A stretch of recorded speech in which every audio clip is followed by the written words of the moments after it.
Here, the occupation has been ended. Palestine has been freed. And Palestinians have begun building a zoo, specializing in endangered species from Africa and Asia. In episode 1, we built an entrance building and a habitat for the rollaway monkey. Episode 2 brought the white-cheeked gibbon, the Bornean orangutan, and the chimpanzee. I also did some work between episodes, like adding wood log cladding to the orangutan habitat, and replacing these beams with climbable logs to encourage them to brachiate. Also, the large beam that was originally in this habitat was made up of like 96 smaller ones, which was causing some serious lag. So I replaced them with my own, which only used like 12. In addition, I decided to raise up the entire chimp habitat since they actually spend a lot of their time on the ground, both in-game and in real life. But this was not fun, and I would not recommend it.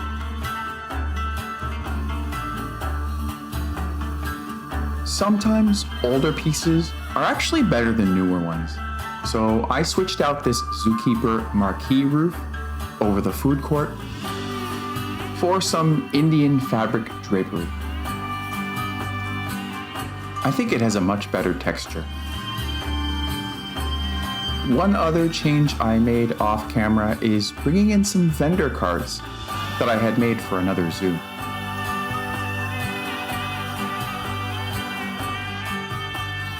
Today, we'll complete the primate section of the zoo with 3 more species, including the brand new lion-tailed macaque that came with the addition of the Asia Animal Pack.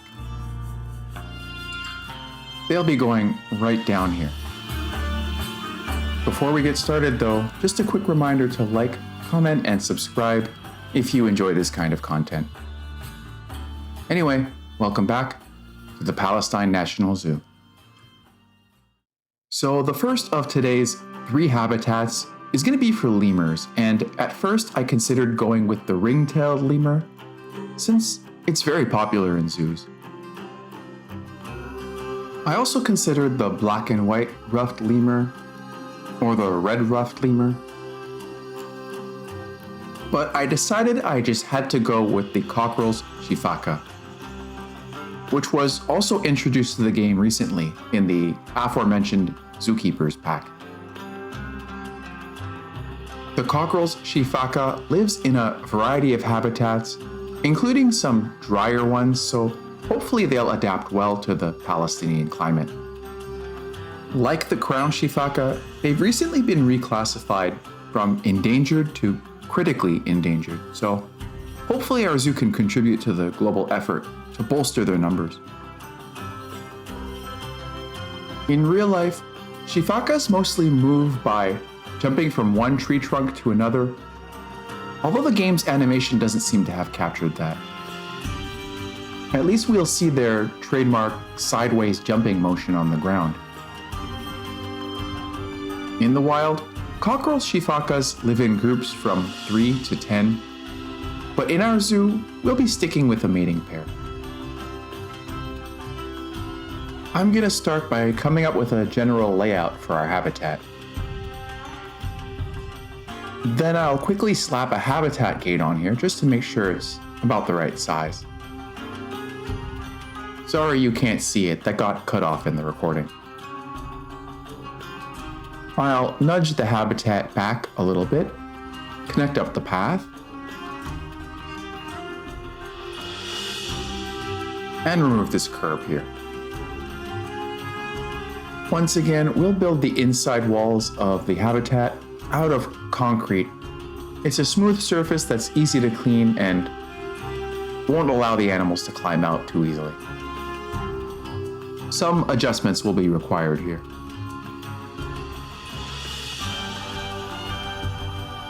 Let's make it just a little higher so they can't hop out.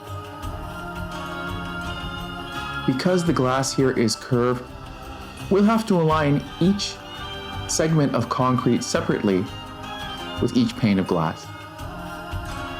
But then we can just Control X and slide them upwards to get the concrete along the top. Okay, maybe we don't need it quite that high. We could introduce some doorways to allow the keepers to move from one section of the habitat to another. And we haven't used this glass door yet, but I think it would work well here. Then we can add our floor.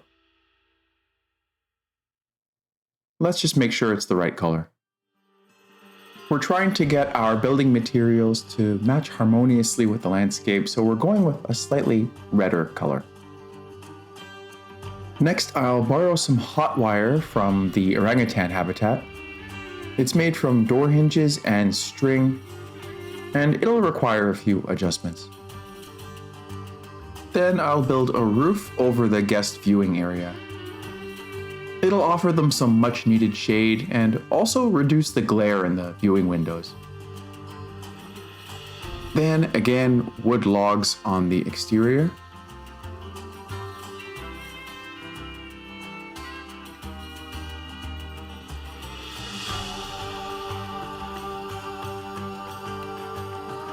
And on the corner, I'll have to place a few individual logs to cover this up.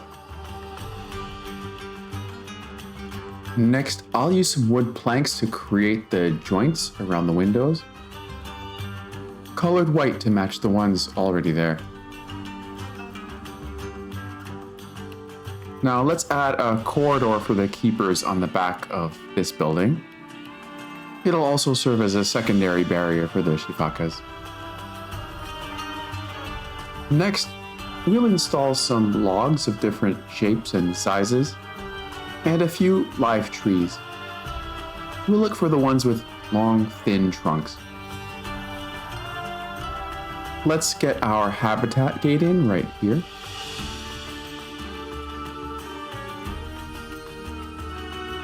And get our first sifaka in here.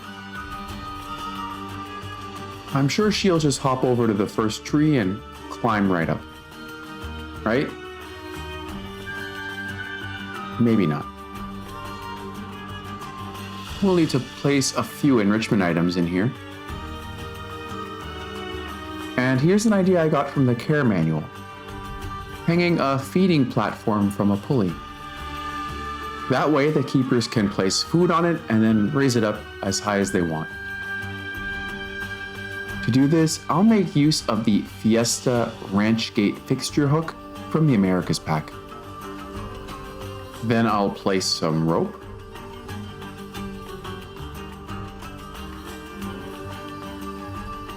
And some knots.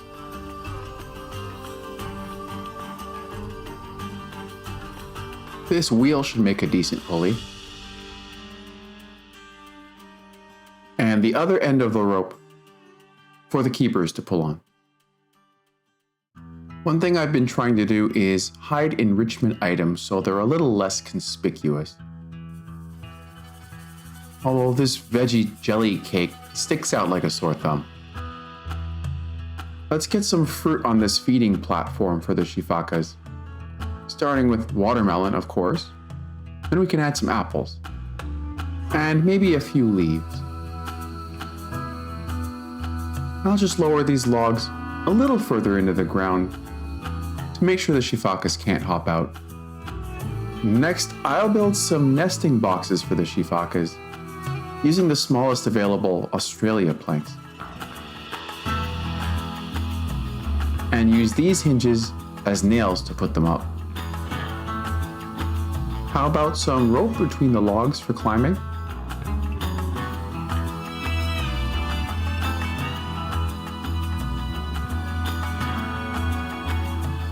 And because this habitat is open on top, I'll place a few picnic canopies to provide a little shade. A little later, I'll think to add the thatch roof cone. In the orangutan habitat, we used the common saltwort plant sunk into the ground to create a grass-like texture and reduce the orangutan's traversable area to try to keep them off the ground and in the trees as much as possible. let's do the same for the sifakas and try to encourage them to behave more like they would naturally. I'll turn to the workshop to find some decor for this back room. It won't be used, but it will be visible through the glass doors.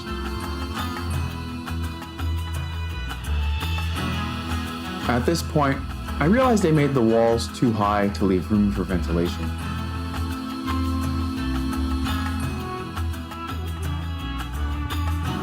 I'll then place some wood logs for trim and some mesh to cover these openings. Although this time, because the sifakas are smaller, I'll reduce the space between the wires.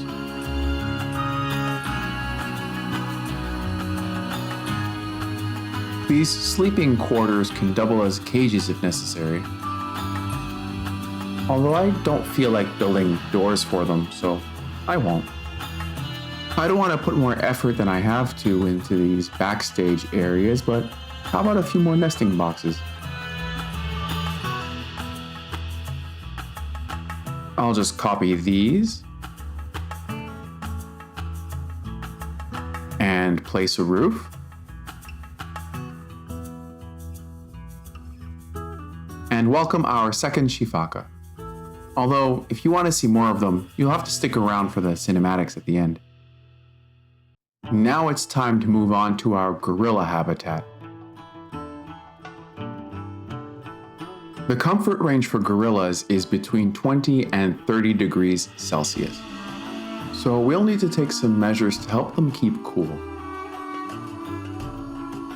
They also tend to prefer a higher humidity level.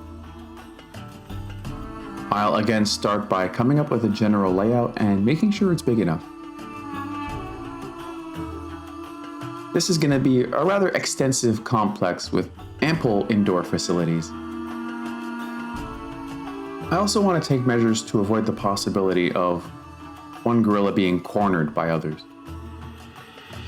I'm trying to design this in the same kind of style as the lemur habitat, although the viewing windows will obviously be a lot bigger.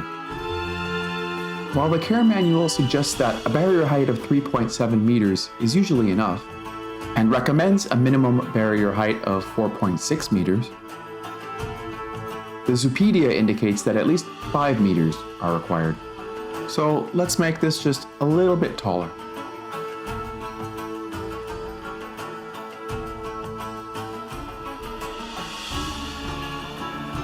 But let's not forget to leave room for ventilation here.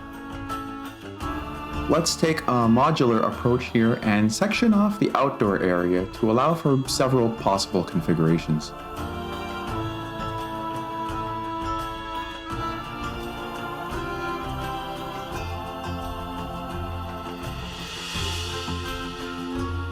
And because it can be hard to catch a gorilla, these chutes will allow keepers to trap them a little more easily when necessary.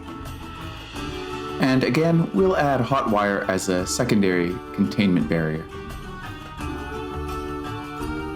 Then we'll place our habitat gate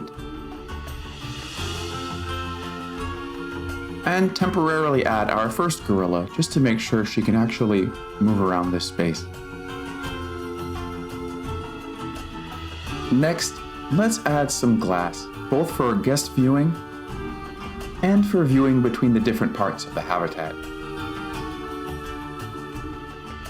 We'll need to reposition the guest viewing windows just a little bit. Considering how strong gorillas are and how big these windows are, it might be smart to reinforce them with mesh.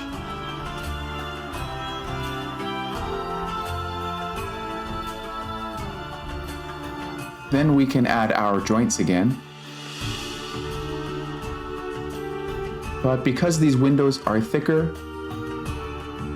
we might need to double them up. Now the floor can go in, and the doors. I'll turn to the workshop for something suitable for gorillas. This one looks good, although I'll have to resize it to fit the doorway. Since it's made up of a few different groups of pieces, I can't just copy it, so if I want to use it again, I have to save it as a blueprint. And here we want to leave the door open.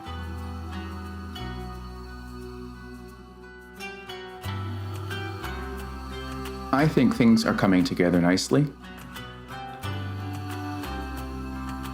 Let's just add the garage doors from the orangutan habitat to allow heavy machinery to get in.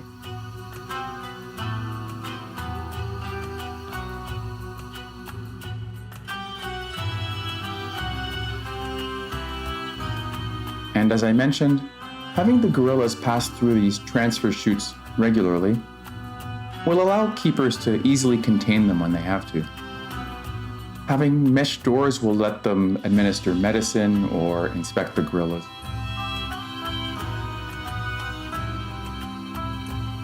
Let's not forget the door hinges and some kind of locking mechanism. Again, we'll make use of this hook from the Americas pack and recolor the pieces appropriately.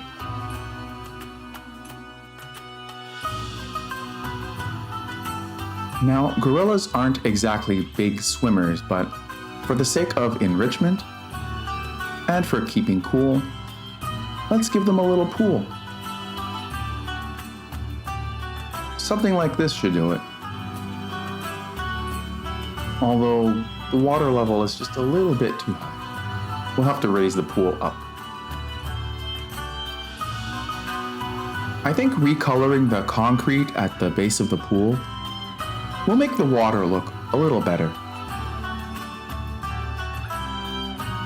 I'll use the vanilla base game climbing structures, but reinforce them with some larger logs. And replace the taiga rocks in this one with desert rocks.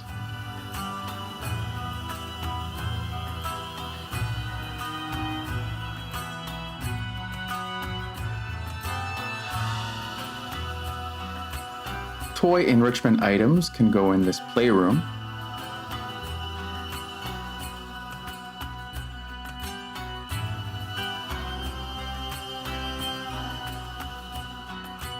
And several sprinklers outside. Again, in addition to adding enrichment, these will keep the vegetation watered and help the gorillas keep cool. Unfortunately, the pathing system in this game continues to be a pain. This alone has me looking forward to Planet Zoo 2.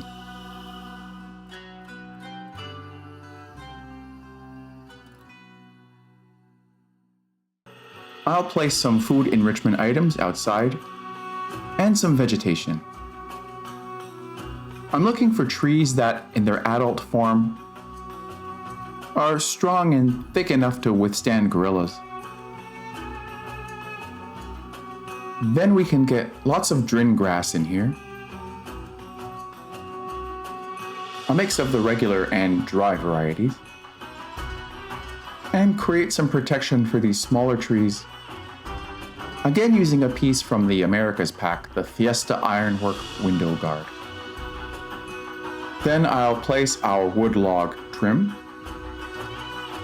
and add a concrete roof this time.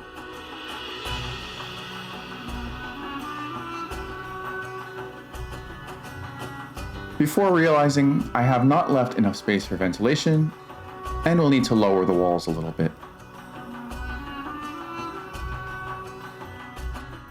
Then we'll add some more wood log flatting.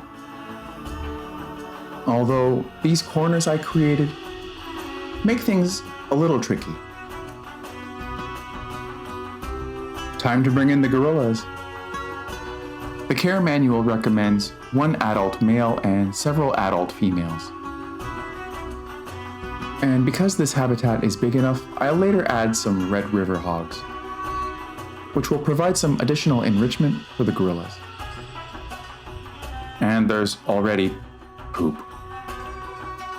They already have a pool, but I'll give them a few more options for drinking water. Just have to remove some of this grass.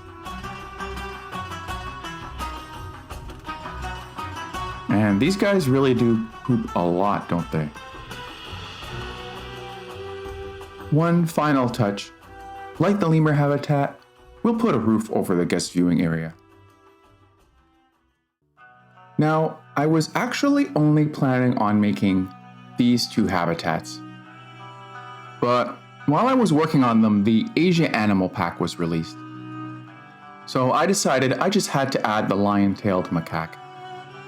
This big opening here would seem like a logical place for it, but I don't want to put another habitat right across from the chimpanzees. So instead, we'll come over here and squeeze it in between the lemurs and the gorillas. We'll start by simply copying the gibbon habitat.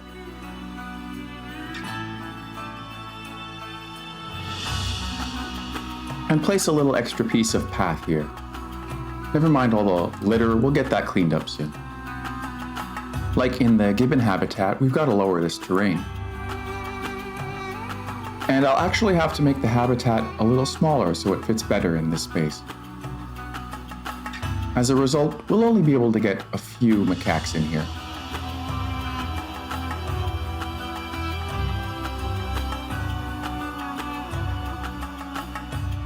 Let's add some trees in here, and some climbing structures with ropes. Like several of our other primates, these macaques don't actually spend a lot of time on the ground in real life. We should keep this habitat pretty humid, which will allow for the growth of lots of ground cover, which would, ideally, encourage the macaques to stay up in the trees. Like in the gorilla habitat, we'll place a few sprinklers.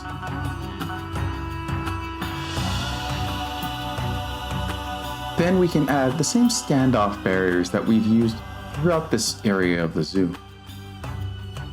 After a few final adjustments, we'll finally add our lion-tailed macaques, and that'll be it for today. And for the primate section of the zoo. Thanks so much for watching. Of course, likes, comments, and subscribes always help, but just watching the video all the way to the end is really appreciated. So please stick around for some closing cinematics. My name is Pylon John. Until next time, Free Palestine.